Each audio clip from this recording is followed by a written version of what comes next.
মাগরিবের পরে কারো সঙ্গে কথা না বলে এই দোয়াটি 7 বার পরে আল্লাহ তাআলার কাছে যা চাইবেন আল্লাহ আপনাকে তাই দান করবে।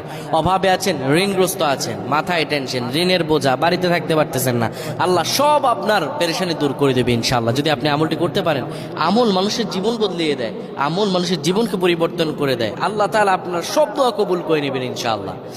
মাগরিব নামাজের পরে কিবলামুখী হয়ে থাকবেন, কারো সঙ্গে কথা বলবেন না, কারো সঙ্গে কথা না বলে কিবলামুখী হয়ে আপনি পড়বেন আল্লাহুম্মা আজিরনা মিনান নার, আল্লাহুম্মা আজিরনা মিনান নার, আল্লাহুম্মা আজিরনা মিনান নার। যদি এটি আপনি মাগরিব নামাজের পরে কারো সঙ্গে কথা না বলে পড়ে 7 বার পরে দুটি হাত তুলে আল্লাহর কাছে দোয়া করেন, আল্লাহ জাহান্নামের আগুন থেকেও বাঁচাবেন এবং আল্লাহ আপনার সব দোয়াগুলো কবুল আর মঞ্জুর করে নেবেন। আল্লাহুম্মা আমিন।